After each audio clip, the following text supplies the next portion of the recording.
heard about various projects you guys have done, and I'm totally just so happy that this exists on the campus. I went to Dickinson way back in another millennium, and I proved it tonight when Maddie told me to come to Tome, and I was like, I'm going to go over to Tome, give this talk, it's great. And I walked into Tome, and it's like really empty. I was like, oh gosh, this one was like pranks. Am I getting like pranked right now, you know? Because I wasn't at Tome, I was at this building called, apparently it's called Stern now. It used to be Tome like 15 years ago. And I was in there walking around, I was like, saw the one of the staff in there, I was like, gosh, where's 115? She's like, there's no 115. There's no 115. No. I was like, wait a second.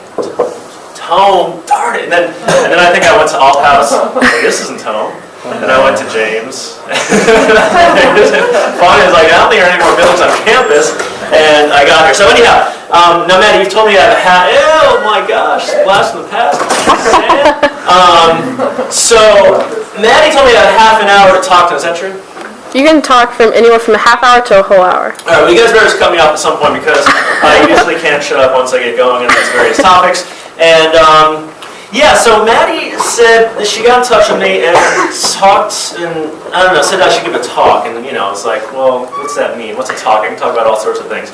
And then she said something like creative confidence, which I thought was like, that's pretty awesome, creative confidence. It sounds like a commercial out here on television, you know, like you need to have creative confidence. It could be like it could be a whole like conceptual art piece. So I don't know how many, I know a lot of you from art classes, and I don't know how many of you are artists or taking art classes, but I do think that, you know, the reason I went to Dickinson and the reason I love this education is because there was this really a great sort of diverse mix, you know, between disciplines, and I think I love that connection between science and art and writing and history and languages, and those are things that just, you know, they've really stuck with me. And as I teach, I mean, you know, I want students to make those connections, and I think students come to art classes and they think, you know, I'm going to learn a specific skill, which certainly, hopefully will, but hopefully you're learning how to think and how to, you know, be critical. And how to really, I think Maddie was saying, like, tap into your inner creativeness when she told me, you know, in terms of what to speak about. And I think that's great in terms of being students. I know that when I was a student, you know, I had a lot of like crazy energy, you know, and I was trying to figure out how to channel it. And I think, the one thing I'll say is that college is just, it's the best time to just go crazy and try, you know, everything you can. Like every class you can take, every club you can join. You know, in high school I felt like, I don't know, I feel like high school, like they try to kind of control you and stuff. It's like, you know, you're just like spazzing out and stuff. I guess it's like, hey, just you know, I don't know, maybe go use a paintbrush for a while. It's like, okay, I knew I liked art, I knew I wanted to study art. But I felt like there were certain things that just, you know, I wasn't supposed to do or couldn't do, you know. And at a certain point in college, I realized, you know, if there's anything that I'm remotely interested in, I'm going to do it. I'm going to try it, right? So I think, you know, and it probably took me to like junior, senior year to really figure that out, you know. And I just, you know, for you guys, just, you know, do it all. I mean, any classes that are offered, any, you know, science, music, I don't know, any crazy stuff. I mean, there's so many more things here now happening too than when I was a student, and it's awesome. So it's awesome to see so many people show up tonight. All right, so I'm going to get to the sort of heart of this whole thing. So I'm an artist. As May said, my name's Todd Arsenault. You can call me Todd. Like I said, the man there. So I teach in the art department, and I'm primarily a painter, right? But my interest, I've never been able to sort of focus on one thing, right? So I'm really interested in technology and technology's relationship to art, but really our bigger relationship to technology. Because technology is just like a crazy, weird thing. And in college, we didn't, you know, way back in like the 90s, we didn't really have that technology thing going on so much here. And we did a little bit, but it made me sort of reject it because we had technology in such a sort of, I won't say like lower level, that was like, technology sucks, you can't do that, you know? And then, you know, and this is another point of mine in terms of creativity, you know, those things that you hate or those things that you don't trust, you have to figure out what they are. Like I was telling, I mean, this talk is also really timely because I'm teaching the senior seminar right now. Anyone in my senior seminar? No. Damn them. We're learning from here right now. Or something. You know, so the creative, you know, I was telling students today, you know, a lot of students say, I hate this artist, I hate this, I hate that. It's like, great channel that check out those things that you hate and just figure out why you hate them, and that can sort of inform like things that you end up liking, that you end up doing. It can also later on you can realize, oh, I didn't totally get that. I don't hate it so much anymore. I can actually use that, So I mean, quickly, this work's not going to really be about my work per se, but I feel like you might have a better understanding of what I'm maybe talking about if you have just a quick sense of I don't want details and stuff. No, don't do it. Go away. All right.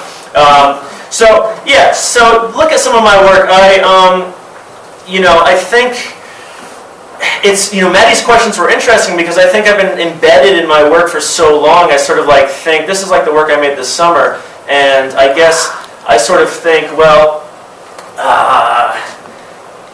like how do I get, like my I'm just so used to making now, it's like I don't even, I have periods of frustration, I have periods where like I'm trying to like figure out new material, but it's like, I just sort of go at it, and it's like, to me, it's all about momentum once you get going. You have to be critical, and you have to step back, and you have to look, and, and sort of interpret what you're doing, but I think once you sort of get, figure out the process, and that's a key thing I'll be talking about tonight is process, then, I really start, you really start to get going. So, my work, I think it constantly changes. I mean, we won't get too much into like themes and stuff, but these are oil paintings, various sizes, some very small, some very large.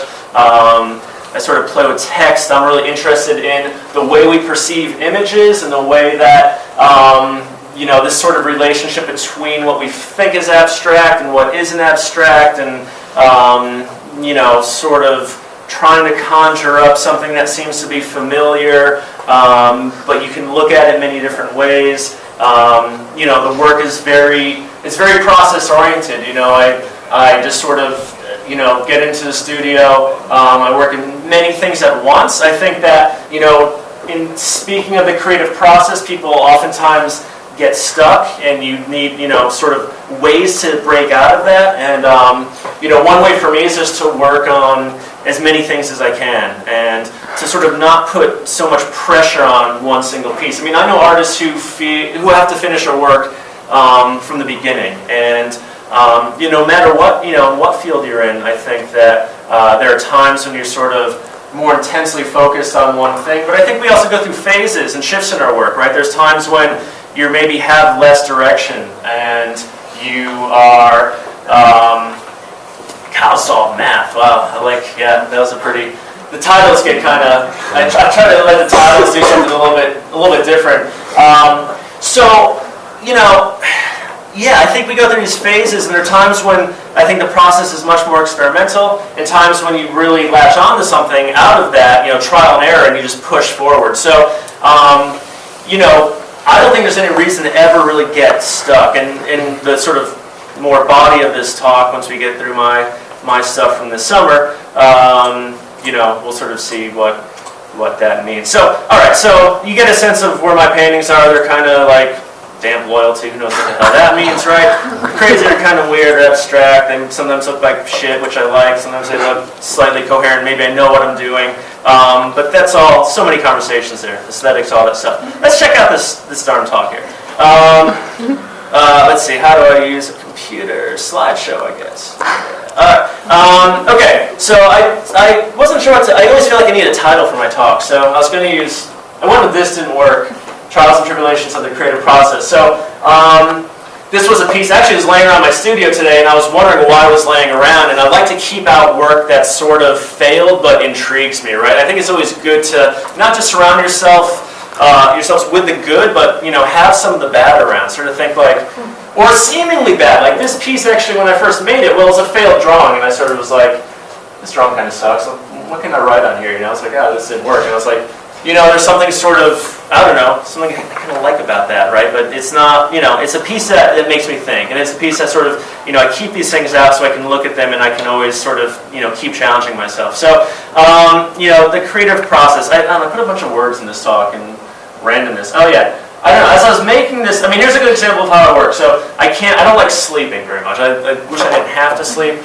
I usually try to work until I just like pass out. Sometimes I pass out my laptop on me and I wake up it's burning me, it's like the battery's going. I'm like, God, what the frick?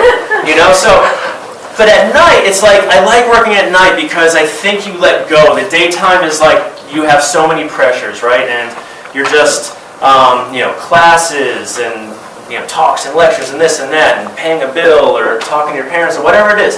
At nighttime, you kind of let go of that stuff, and it's like the world is sleeping, and you can just like, dig into things, but you also get a little bit crazy, It's like you're tired, your brain lets go, and I feel like you come up with a lot of ideas, a lot of bad ideas, a lot of good ideas. I find that when late at night, I have these great moments where I'm like, oh, it's the best idea I've ever had. I write it down, I start, and I wake up the next day, I'm like, that's so stupid. I also feel like, oddly, it happens when I exercise. When I run, it's something like the endorphins or something, but like, I'm like, oh man, I'm gonna totally like go and rock this out. And then I get home, and, I take a shower, I'm like, oh god, that is just like the cheesiest thing I've ever. So, anyhow, last night, don't cut your hand, I'm not a nurse yet. Person from my television. I don't know. I heard it, right? I keep the TV on in the background because I like noise, I like the images, but I don't really look at it, I don't pay attention to it. Sometimes I change the channel if it's boring me. But, these things, they infiltrate my brain, and it's one thing that we talk a lot about, I've been talking about with the seniors. Anything you have in your space, anything you live with in your room, it's going to seep into your mind, to your brain. It's going to affect and impact and influence what you do. So, be careful about those things, right? Don't be careful, it's not like, but those things are it's weird, like they're gonna find their way into like your ethos and your psyche, and things are gonna, all of a sudden you're gonna realize, whoa, like Nirvana posters, like, does anyone know Nirvana anymore? Posters, stuff, all right, know where you're coming from, but not where you're going. Me, probably someone from a million other people, including Bon Jovi. I think the Bon Jovi lyrics reverse. I think it's, I know where I'm going, I don't know where I've been. I don't know. I'm a cowboy in the steel horse. Anyhow, Bon Jovi, yeah. So, but no, that idea that, I think we, our histories, right, our past, everything, I sort of think of myself as an artist as just a sort of sponge. I'm taking like everything in and I'm sort of like spitting it out. Sometimes I'm spitting it out very coherent, well-formed ways, and other times it's probably more like this talk where I'm just like puking it out and it's, kind of a messy disaster. Now, let's see. So what others have said. So I want to start the talk off with quotes from artists, from people who, I think have said things that really speak to the process, speak to the creative process, just creativity in general, and then we'll sort of go from there through, various components of my sort of creative process and whatnot. Bruce Bickford, if anyone, I know I showed him in first year seminar, right, with a crazy claymator. Bruce Bickford was this claymator for Frank Zappa, another guy, hopefully some of you guys know. He was total crazy musician from the 70s. But Bruce Bickford was like this guy who could just make the craziest claymations. Like think about Gumby on acid, just like these like clay that's exploding, expanding, and transforming.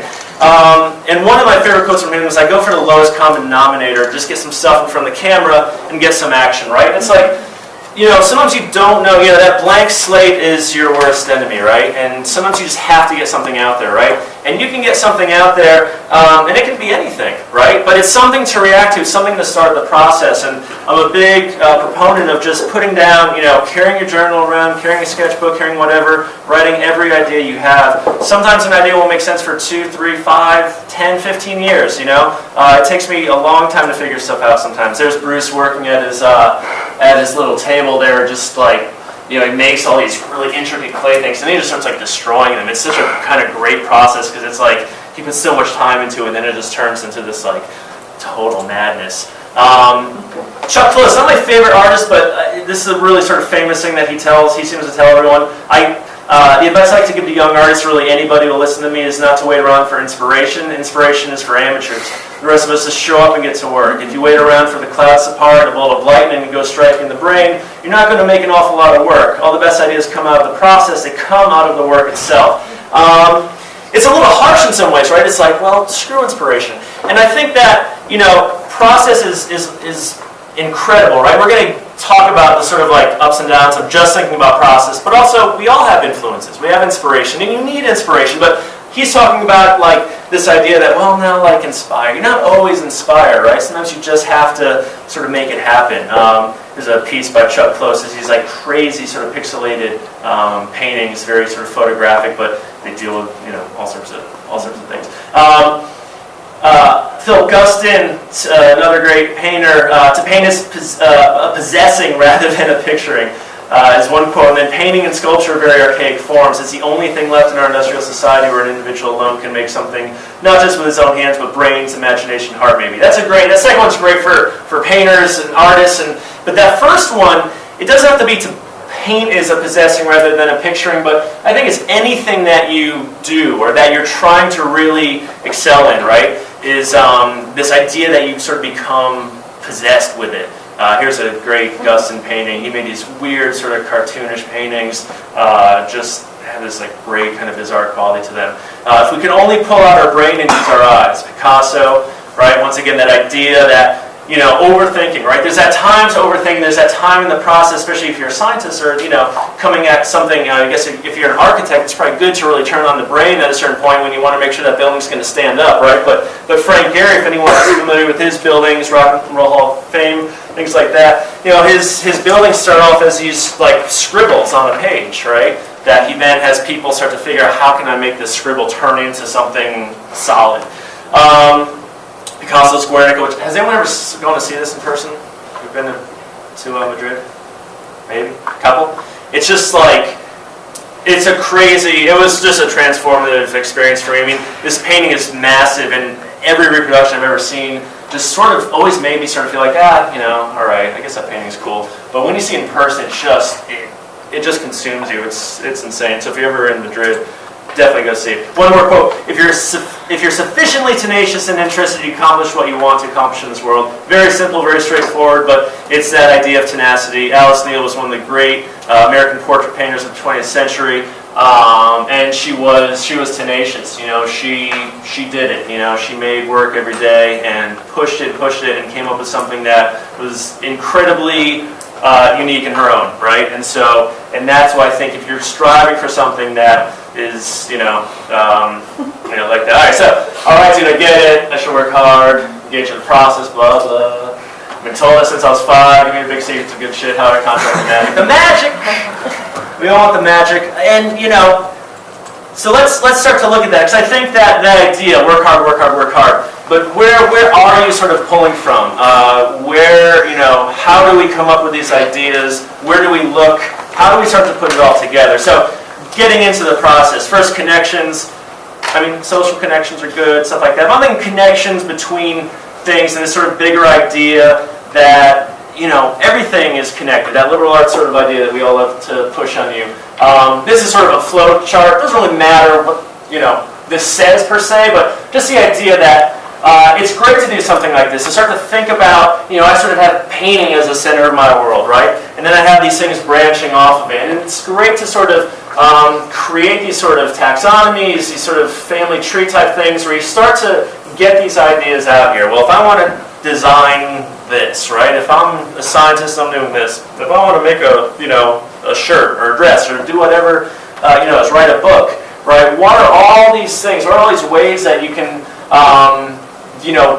really sit down and start to think about everything that's going to go into that, all your influences. And when you start to put it together, there's so many things that you realize that, you sort of have going on in your mind. And it's starting to organize those things that I think is the first step in that process, right? So organizing your ideas, your thoughts, and thinking about really how you can push those ideas as far as you can. And a big thing is influences, right? Understanding what's been out there. If you want to write a book on the Civil War, you need to read every Civil War book you can. You don't want to be redundant, and it's not going to go anywhere if someone says, well, someone wrote that book about Gettysburg already, right? Early influences. So I'd love to go back to this and all the talks that I do about art. Anyone know this video game? Did I show this in first year seminar last year? Yeah. So I grew up in the very archaic formative years of the computer. This is going back to about 1982, I'd say. This is the E.T. video game. E.T. was the movie that everyone had to see. It was the greatest movie of ever at the time, or something like that. I think I cried in the movie theater when I saw it. Mostly because I was afraid of the dark. But this video game was it was just it was actually classically known as one of the worst games of all time, because E.T., you can never figure out how to actually, win the game. There's no real objective. These little green squares, these 8-bit kind of squares going on graphics, are supposed to be a forest, right? When you really look hard, it's like, oh yeah, then E.T.'s in the spaceship. But when I was a kid, I didn't know what the hell any of this stuff was. I saw a bunch of weird shapes, but to me it was like, God, that's amazing. That's really, I just want to look at this game. I don't care if there's no point. Like, the point is that it looks cool. And so, to me, that's something very formative. And I love getting students to think back to like those first things that you really fell in love with, that you're really psyched about, right? Anyone know this cartoon? Tom and Jerry. Tom and Jerry, yeah. Tom and Jerry I used to watch all the time, and I love Tom and Jerry because there's no real sound other than music. There's no, damn narrative, no speaking of words. It was just music, and this was the best episode ever. They froze the kitchen, they flooded the kitchen, and they opened the freezer, which probably wouldn't really work. But then they froze it, and they turned into this like amazing like ice skating thing. It was just like, it was totally transformative. There's that word again, right? Think about how you can take an idea, transform it. And I was just that always will stick with me. Other early influences, graffiti. I grew up not too far from New York. We drive through the city a lot. And just seeing these trains, seeing, these sort of, it's like when the trains are like flying by and the overpasses, there's just this amazing sort of animation that came from the graffiti. And there's something so cryptic about it to me, but I knew it was made by people and they're going out and like, why are they putting this stuff on these trains and all over the place? And it was something that really got me thinking about art, about making, about why we make anything, right? Why do we do anything? That we do. Anyone know this? Michael Jackson. Michael Jackson. Anyone know a song? Bonus points? Rock With You. One of the most awesome awesome like sort of bad but brilliant music videos I think of all time. It was like they put Michael Jackson in a dark room with a fog machine and some sort of shitty like lights.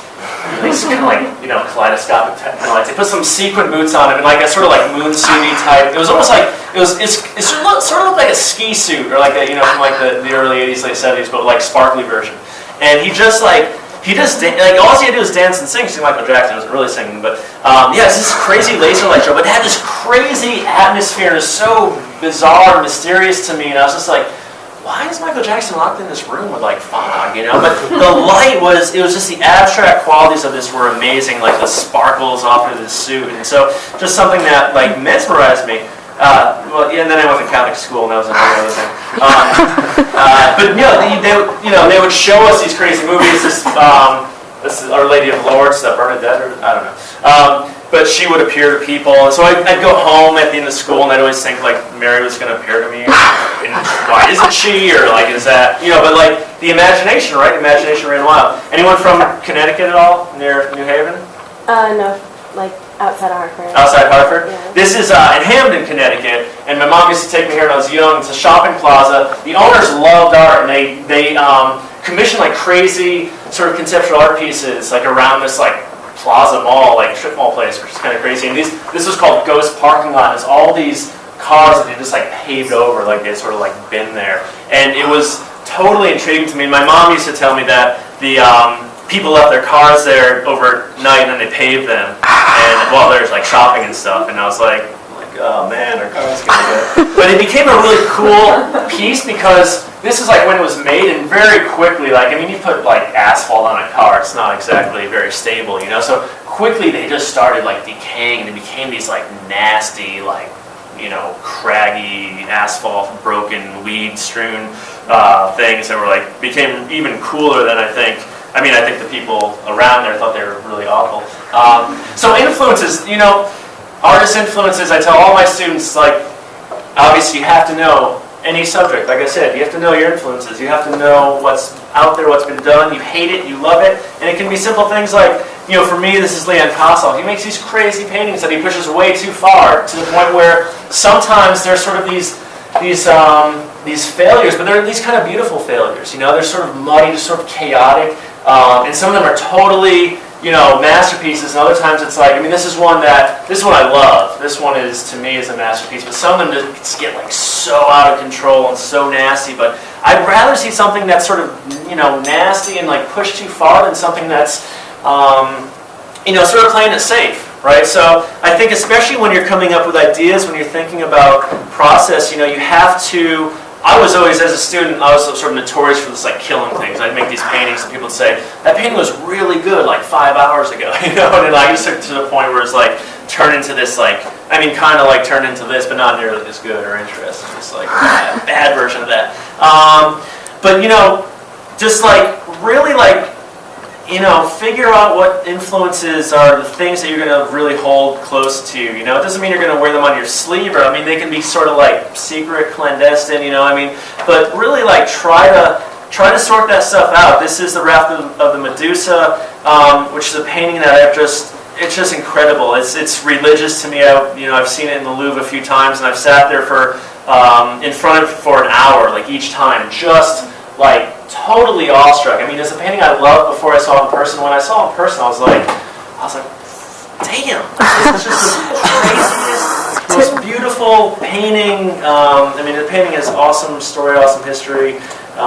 It's sad and tragic in many ways also. But outsider artists, I think anyone, to me, I'm obsessed with outsider artists, and that term is sort of a strange term, right? Why are they outside? We don't need to necessarily get into that, but it's artists who they work out of the mainstream. They're not making art because they want to make a lot of money. They want to be famous. Whatever, they're making it because they just have to. It's like almost it's like a problem that they have or something. It might be, or for many it's therapeutic. This artist.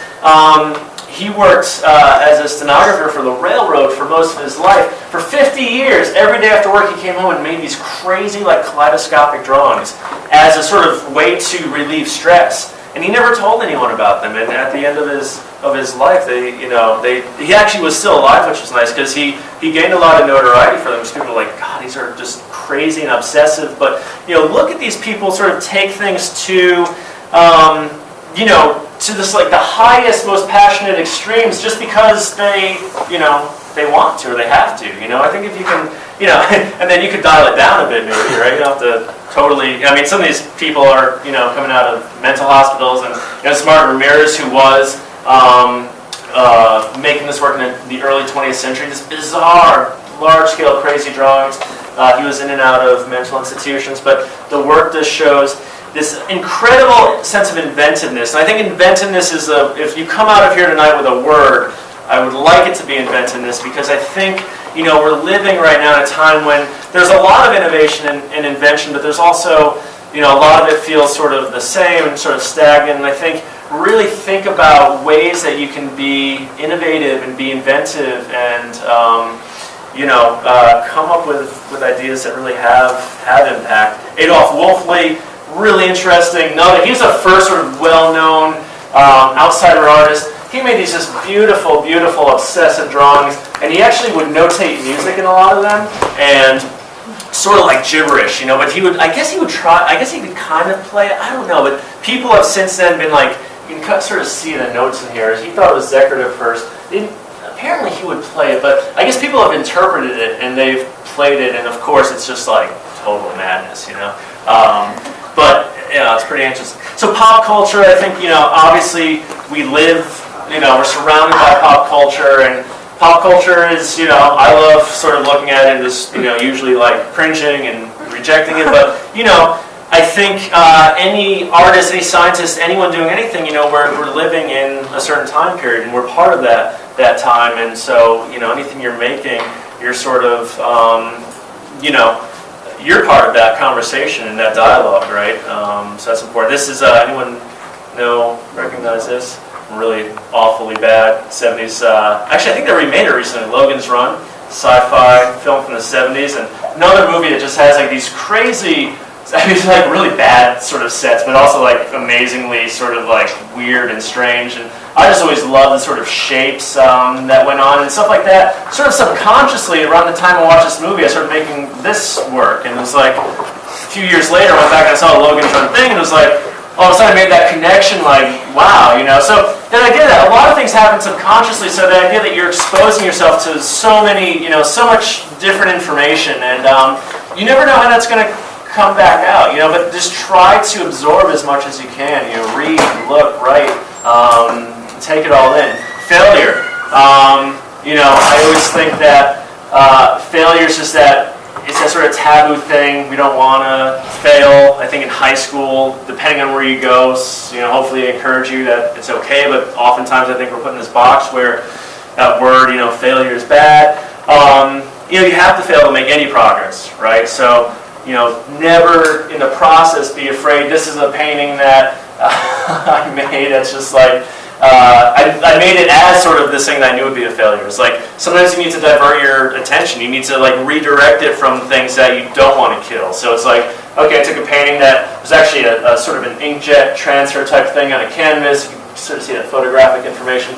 And then I started piling paint on it because I just felt like I wanted to make these thick, heavy paintings, but I knew it wasn't going to work out so well. So, divert my attention and sort of, but at the same time, there's like, I look at parts of this and I say, wow, like without even thinking about it, there's some sort of weird things that are happening that I could bring into other pieces of work. So sometimes when you just loosen up and you just sort of stop thinking about it so much, trust the process, or especially if you have direction, right? I think once you have direction, it's great to sort of just push forward. Archive, sort of going back to the idea of what we absorb and how that becomes part of what we put out there. I obsessively collect books, records, old magazines, materials. I just have all this stuff, and I'm constantly looking. People throw stuff out inside the street. There it is, right? Never know. You never know. Like my grandfather in his attic, I found all these old Popular Science magazines. And just like, if anyone gets a chance to ever look through an old Popular, actually they have an amazing archive online where you can look through every episode ever. And like the weird contraptions people would like invent and then submit, and like some of them are brilliant. Some of them are like 50 years ahead of their time. Like, I read something in an issue in like the 1950s that was talking about like LCD television technology. It was just like, you realize that some ideas take so long to sort of come to fruition, but it's a cool magazine just for the ideas that the sort of processes that you see. You see the ways people are thinking about things. There's a lot of like obsession with like making hovercrafts out of vacuum cleaners and random stuff like that also. But stuff that, I wouldn't actually mind making a hovercraft out of a vacuum cleaner. More random, I'm a big collector of like VHS tapes because, VHS, so many weird old like infomercial tapes with random, bad production and things. You see, like, I'm a big fan of Elmo up here, Elmo sauce. I'm a big,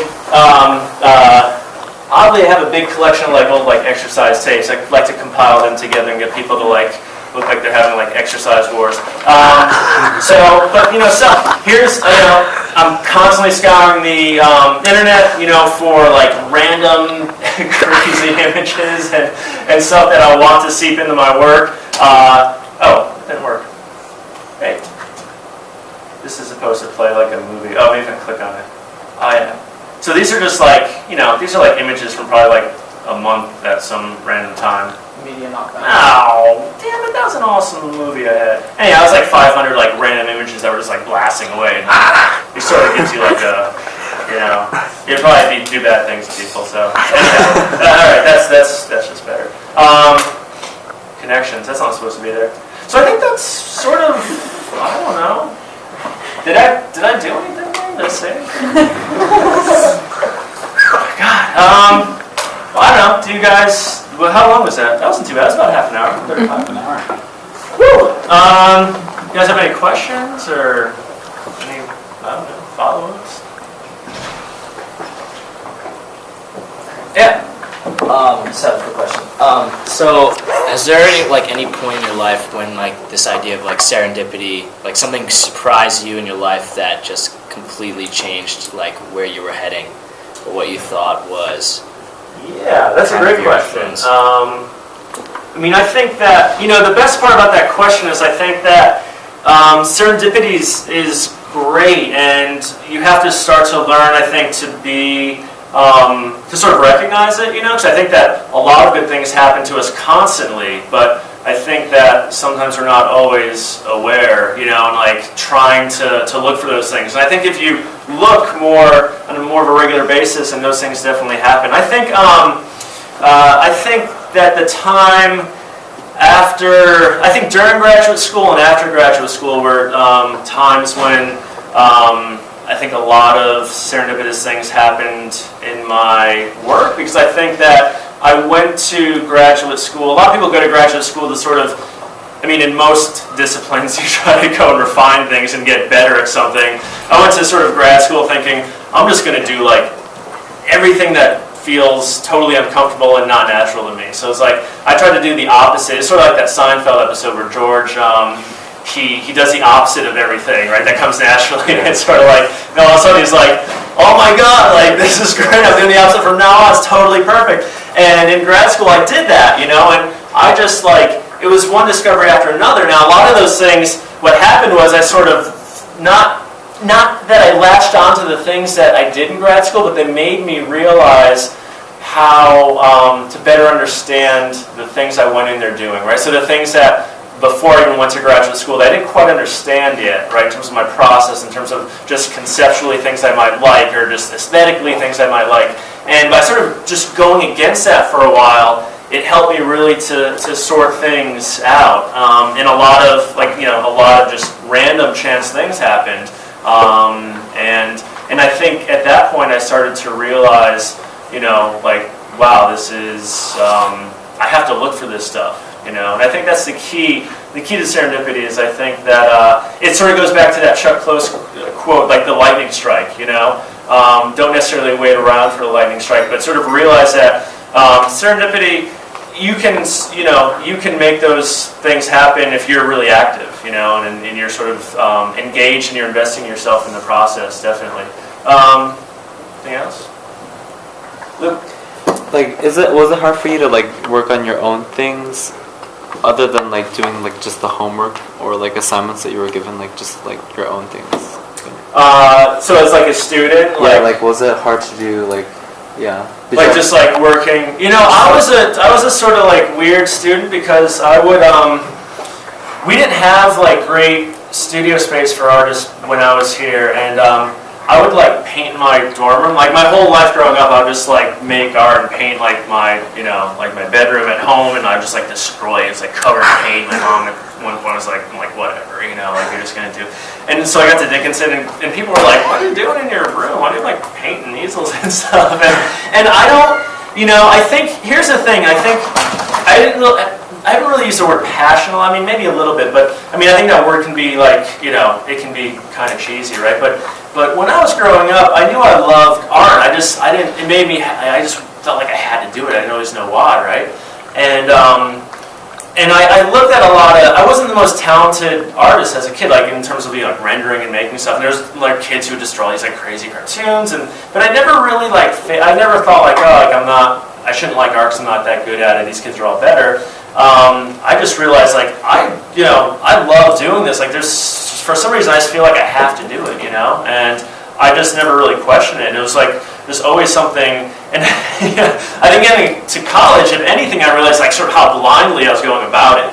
But that was also pretty awesome because I realized, if you just sort of dig into something and follow it, you'll start to figure out ways to make it work. And when I got to college, it's almost like I was sort of learning in a backwards way. It's I had all these bad painting habits. Well, bad, right? But they weren't necessarily bad because I just didn't know what I was doing. So it's teachers started telling me, okay, well, when you use color, try not to use every single color imaginable in one painting. It's I started to organize things and make more sense of it. But there's definitely times we all struggle with the process. I certainly do too. I just, I don't know. I have such a sort of, I think I just don't really. It comes back to the failure thing where I don't care really if I make something we all have to make something that's stupid. And I think during college you feel there's a little more pressure to start, doing work that's more serious and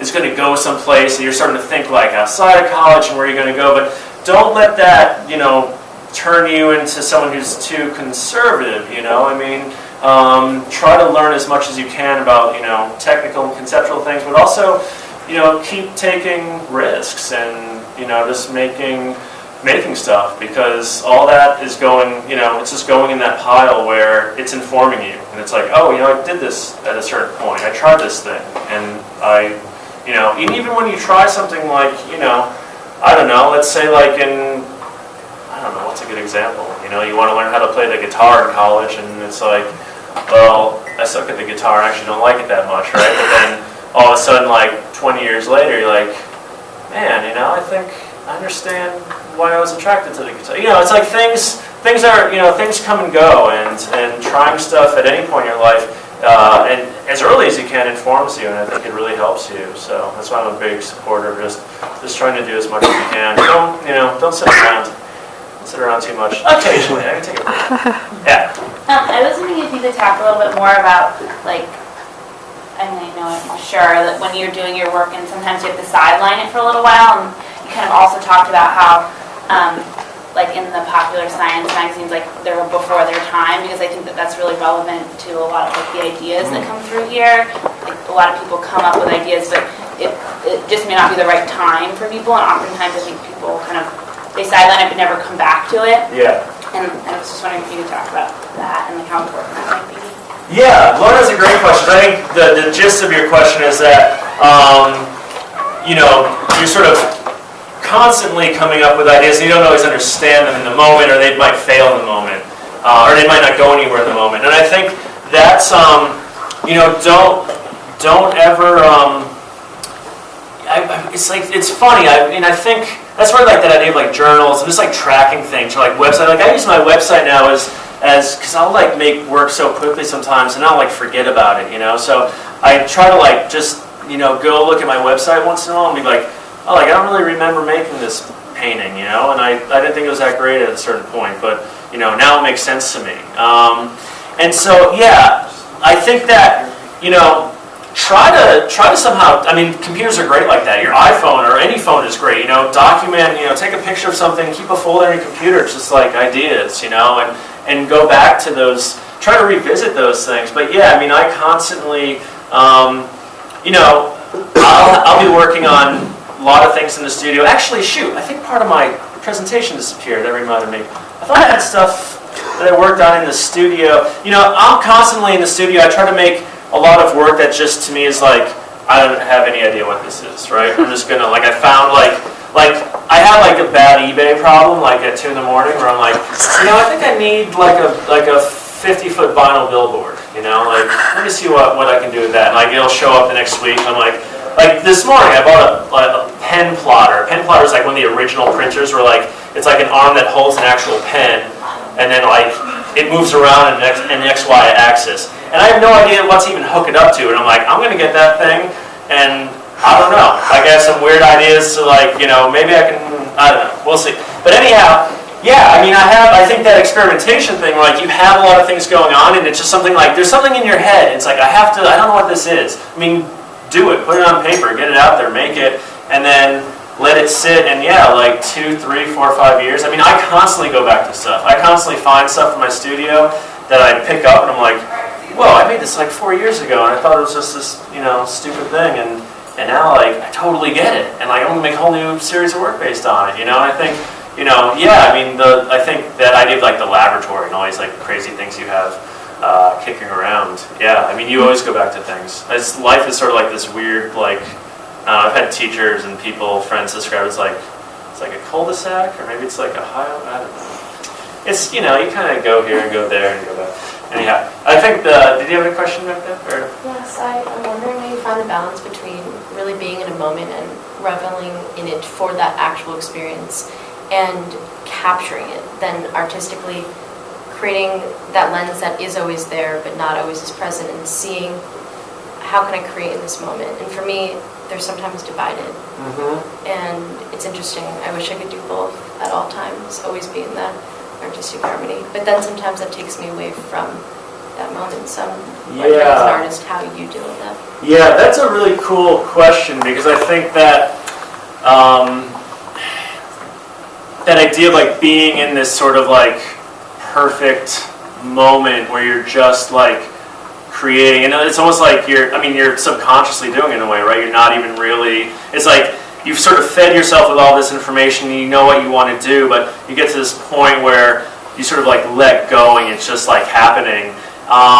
And I think for me, I think a lot of artists try to do that by having a sort of certain approach in the studio where you sort of, I mean, I know like I go into the studio and like the first thing I do is sort of like, I just try to look at work for a while and I try to like hang out and I don't put too much pressure on myself early on, and then I start working on things that, you know, it's almost like warm-up exercises. Like I give myself these sort of problems I have to solve, and sometimes they go somewhere, sometimes they don't, but it's like throwaway work, you know? It's like I just like throw it out. And like I try to like get to a point to where I've gotten all this stuff out of my system, and it's, you know, and all of a sudden I can sort of like just focus on making that, like, you know, if I'm working on a painting, for example, it's like I have to like go through all these steps, and it's like even maybe it's like setting up the paint, like, you know, but like trying to get into that like just sort of perfect, you know, sort of like moment where I can start actually making that happen. I mean, is that sort of what you were thinking about, or I think it's an awesome question. It's a tricky question because I think that the biggest thing is that like oftentimes, you know, on a regular day-to-day basis, it's sometimes hard to just like find that like time where like your schedule is like not, you know, so insane, or like you can actually be like balanced enough, you know, mentally to like, you know, so sometimes like, you know, and that's what I'm saying, like that sort of like like that notion of like finding that perfect moment, it's just not always there, you know, like, and so I do different things to try to like make it happen. But for example, right now, like I go to my studio and every day I try to make one monoprint, which is just like a type of print where you paint on a metal plate and print it off of a press, and you know, it forces me to have something constant to do. And some days it's like, you know, I make these amazing sort of works that I'm really into, and other days it's like I peel the paper off the press and it's like just, you know, awful, you know. But it's like, it's great because I just know that I have to do this every day. So I think that, you know, people say a lot of bad things about routine, like routine is like this awful thing, but you know, sometimes like getting into, you know, having a certain routine with a creative process is really great because it helps to put you in that place that's just really hard to get to, actually, that place where you're like can really just like let go and sort of be in the moment, you know, with the work. Because it gets hard to, especially for me, like during the semesters, it's hard to sort of find those like times. In the summer it's much better because I can just like, you know, if I waste a half a day sitting in the studio not doing anything, it's like it's not a big deal, you know, 'cause it's gonna, you know, I'm gonna sort of figure, I'm gonna make stuff at some point. So. What else? Carla. I was just wondering how it's been trying to teach the creative process and then continue your own creative process. So teaching students who have never done it or have experience in it. That's a really cool question because I think that, and this happens at the beginning of every semester where I get back to teaching and I just realize how much I get from students, and it's a great thing for you guys to think about because the best thing for me, and you said like students who've never really been part of the creative process, right? I think the hardest thing as an artist or anyone in any field is that as you go on and you like, you know, you go through all this schooling, you sort of like get in, you know, or there's this sort of idea of like the right way to do things, right? And that's why I try to even like do things like I try to like make a lot of music to distract myself from art because I have no idea how to play music. I suck. I can't sit down and, you know, but it's like that is this like pure thing for me because like I'm not biased by sort of being educated in music, right? So like I have nothing to lose, and that keeps me the painting process more open. And I realize what if I, you know, how do I approach this from a way that's more fresh?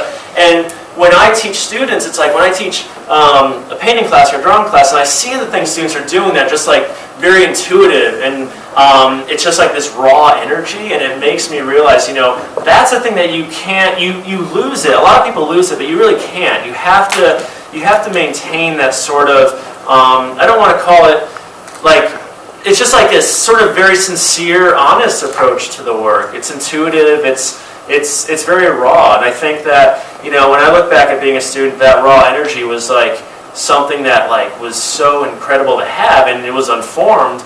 But, you know, if you lose that raw energy or that sort of inquisitiveness or just that desire to sort of want to like, you know, connect to something on the most basic level, just you like paint or you like science and you just feel like you need to have a telescope, you know, like in your hands. I mean, those things are really meaningful, and I think, you know, you can't lose that. So for me, at teaching, it's like, just speaking with students, it's like, it keeps that stuff in my mind. And I go to my studio and I'm like, oh wow, like, I'm just like, it sort of keeps me in check. And it's like, don't forget sort of where you came from. And that's definitely the coolest thing about teaching, I think.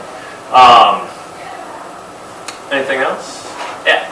Kind of going off of Carly's question, I'm really intrigued by this idea of like creative confidence. Yeah. So not only are you teaching the creative process, but how has it been and what have you like seen from trying to teach creative confidence, and how do you go about that? So, so let's see, let me just make sure I got the question right. So sort of like what like results have I seen of like trying to get students to be more confident? Well, I mean, like Carly said, there's students who have never been in the creative process, so they might have a lot of doubt going into it. Yeah. So I mean, what are the, How do you get rid of that? steps? doubt? Yeah, I think, I think it's a few things. I think, oftentimes the biggest thing with students when I teach is that it's preconceived notions, right, that students have about what art is. So, for example, I get so many students who come in to take art classes and they start making these amazing drawings, right? And I say, that's great, like, that's an amazing drawing. Like, tell me about what's happening. Like, oh, I hate this, I don't know what I'm doing, I suck, It's all like, and it's because, like, with society, we've been told what's good, what's bad. A drawing has to look like Rembrandt, a drawing has to look like Michelangelo, Picasso, whatever it might be. And so students sort of negate, oftentimes, I think as students, you guys, I did it, you negate your sort of natural talents, because you have certain ideas in your mind about what something should be. And so I think, be careful with that. I've always been sort of bad about, I think, going against I've always questioned the things that come naturally. I think that's good, but I think at a certain point, you want to sort of recognize your strengths and figure out a way to use them. So I think a big thing for me is getting students to recognize their strengths, right? And the best way to do that is to say, listen, there are like, a million artists out there, a million writers, a million scientists.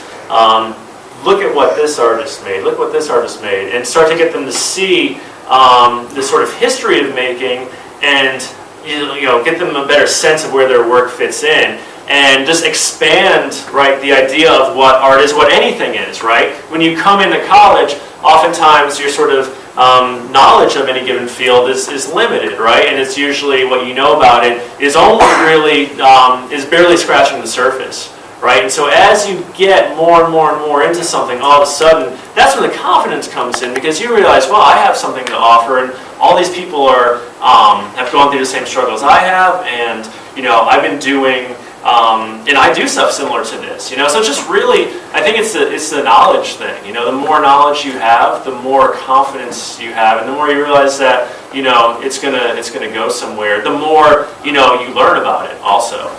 So that's the key for me. Is just getting students to recognize it. Like, hey, you have a lot of really good skills. You just have to sort of have a better understanding of what those strengths are, and we can sort of build on them. So. Good. Cool. Thank you, Todd. Yeah.